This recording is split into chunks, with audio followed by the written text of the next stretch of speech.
And so I think we should also say a huge thank you to the steadfastness of all those that have organised the campaign for Julian, and in particular our love and solidarity to Stella for the work that she's put in and the obvious stress and strain that she has been under.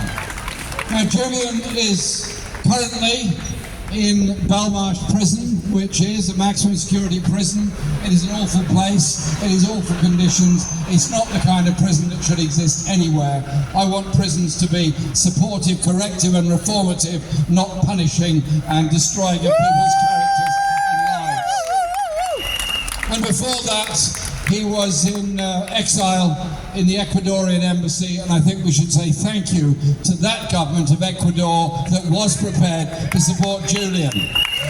And then you ask yourself the question, why was it they were prepared to stick their necks out so far and support Julian?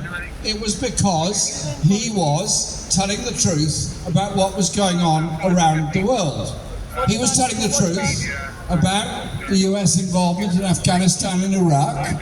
He was also telling the truth about corporate greed and corruption around the world, stealing the resources from the poorest countries and the poorest people in the world.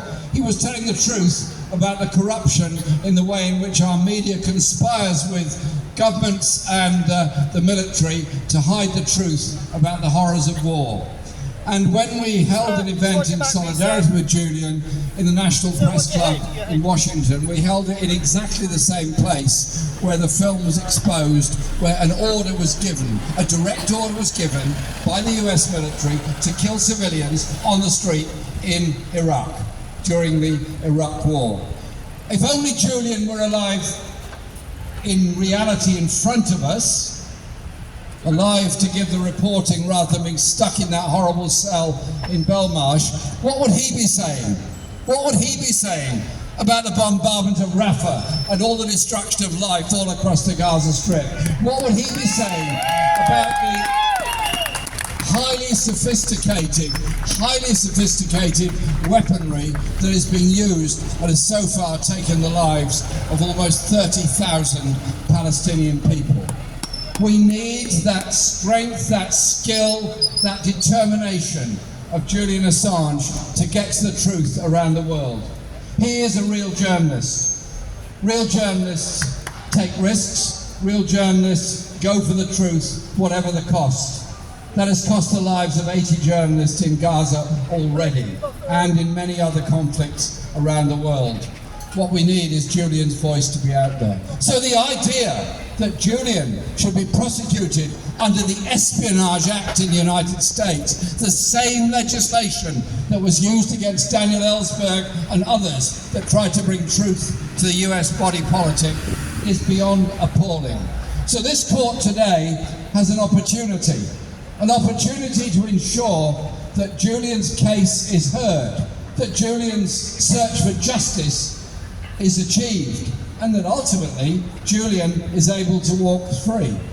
But it also depends on the political process and atmosphere in the United States. President Biden could end this incarceration in 2 minutes. He could withdraw the whole case against Julian Assange. If he believes in press freedom, as he says he does, if he believes in a pluralistic democracy, as he says he does, then let Julian go, let Julian tell the world the truth of the horrors and inequality that exist on this planet. So we're here today in support of Julian, we're here tomorrow in support of Julian, and I say to the court, very gently and very persuasively, whatever your decision, we ain't going away. We are supporting Julian as long as it takes.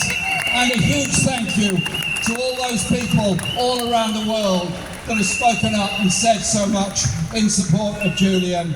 And let's be of good strength, of total determination, that we will ensure that Julian Assange is freed to tell the truth and help to bring about that decent, more equal, more sustainable, more peaceful planet. Thank you, Julian, for all you've done, and thank you for all you will do.